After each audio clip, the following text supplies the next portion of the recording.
Selamat berjumpa kembali dalam layanan audio Sahabat Seperjalanan untuk menolong Anda bersaat teduh dan berdoa setiap hari. Tema daripada saat teduh dan renungan kita pagi ini yaitu cerai bukan solusi. Hari ini adalah hari Kamis 8 Oktober 2020. Firman Tuhan terambil dalam Matius 19 ayat yang ke-6, demikian bunyi firman Tuhan. Demikianlah mereka bukan lagi dua, melainkan satu. Karena apa yang sudah dipersatukan Allah tidak boleh diceraikan oleh manusia. Dalam ayat ke-8 dikatakan, karena ketegaran hatimu, Musa mengizinkan kamu menceraikan istrimu, tetapi sejak semula tidaklah demikian. Ayat yang ke-9, tetapi aku berkata kepadamu, barang siapa menceraikan istrinya, kecuali karena jinah, lalu kawin dengan perempuan lain, ia berbuat jinah. Mari kita berdoa. Bapa yang di dalam surga, sebuah malapetaka besar tatkala sebuah rumah tangga yang menjadi idaman, yang diharapkan menjadi tempat yang terbaik di dalam dunia ini, namun justru berakhir dengan sebuah tempat yang terburuk yang dialami, di mana di sana saling bertengkar, saling menyakitkan, saling menyikut, saling menenggelamkan, saling menfitnah, bahkan saling melukai di dalam seluruh aspek hidupnya. Sehingga mengambil sebuah keputusan untuk mengakhiri rumah tangga dengan cara bercerai. Kalau tema hari ini berbicara tentang cerai bukan solusi, kami ingin ya Tuhan mendengar kebenaran firman Tuhan ini. Di dalam nama Tuhan Yesus kami berdoa. Amin.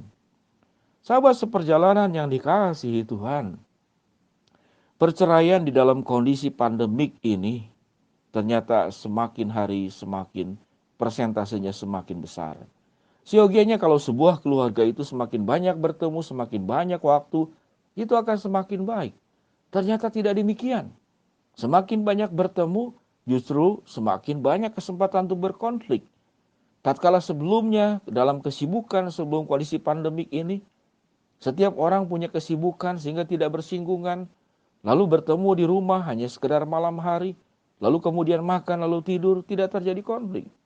Namun sebenarnya sudah menyimpan masalah yang besar. Namun tatkala kemudian sering kali bertemu, konflik semakin terjadi. Apa itu penyebab berceraian? Banyak sekali yang menyebabkan penyebab berceraian. Kalau boleh dikatakan, apa yang menyebabkan seseorang itu bercerai? Apakah karena ada pihak ketiga? Betul. Tapi bagi saya, karena orang tersebut itu menikah dengan dosa, tidak menikah dengan pasangannya. Mengapa demikian? Roma 6 ayat ke-6 dikatakan, manusia lama telah turut disalibkan agar jangan kita menghambakan lagi kepada dosa. Menghambakan diri kepada dosa. Kalau dikalimatkan ayat ini, manusia lama telah turut disalibkan agar jangan kita menikahkan diri lagi kepada dosa. Bagi saya, gambaran pernikahan adalah sebuah ikatan yang begitu mendalam. Sehingga tatkala seseorang itu berbuat dosa dengan begitu mendalam, menikmati dosanya dan tidak mau melepaskannya, maka itu adalah sebuah pernikahan dengan dosa. Alkitab mengajarkan kita itu sebagaimana pengantin bertemu dengan Yesus, yaitu pengantin anak domba Allah. Itu digambarkan dengan luar biasa ikatan kita dengan Tuhan dilampangkan di dalam pernikahan.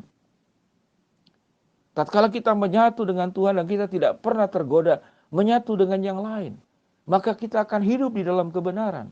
Suami yang hidup di dalam kebenaran, istri yang hidup di dalam kebenaran, maka hidupnya akan setia dan bertanggung jawab di dalam rumah tangga. Ada dua tipikal, ada yang bertanggung jawab tidak setia. Kalau yang bertanggung jawab dia tidak setia, dia memberikan nafkah, dia mencukupkan segala sesuatu. Itu tanggung jawab. Namun tidak setia. Dia punya wanita idaman lain, pria idaman lain.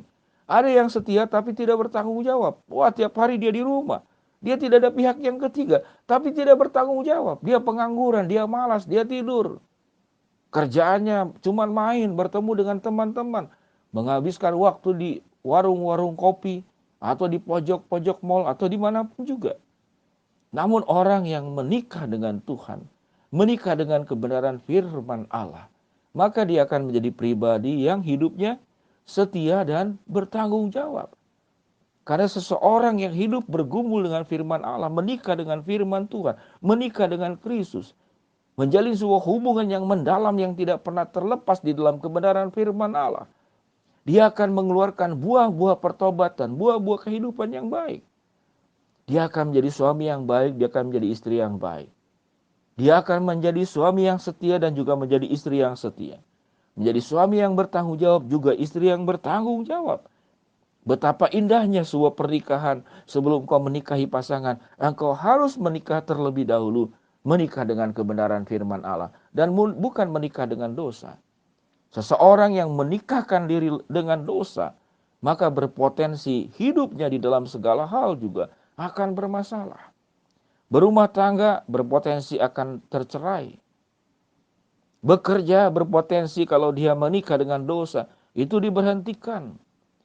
Tatkala sekolah dan studi menghambakan diri kepada dosa, menikah dengan dosa, lalu dia malas, lalu dia tidak jujur, maka berpotensi dihentikan. Sehingga orang yang menikahkan diri dengan dosa, tidak hanya di dalam rumah tangga akan bermasalah. Dalam seluruh kehidupannya juga dia akan bermasalah. Sahabat seperjalanan yang dikasihi Tuhan.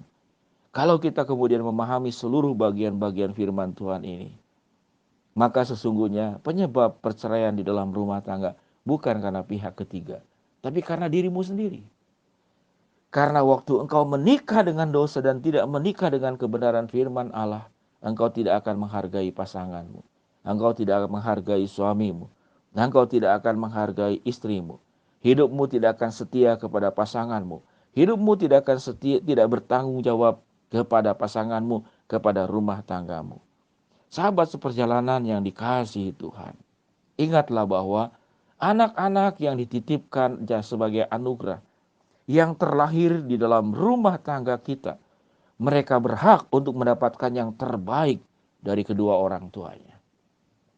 Apa yang kita bisa wariskan kepada anak-anak kita sebagai sesuatu yang terbaik, bukan kesehatan, bukan pendidikan, bukan materi, tapi keteladanan hidup. Tapi keutuhan rumah tangga yang terjaga tatkala istri menikah dengan firman Tuhan. Tatkala suami menikah dengan firman Tuhan. Jangan menikahi dulu satu dengan yang lain. Maka pernikahannya itu akan kuat. Pernikahannya itu akan kokoh.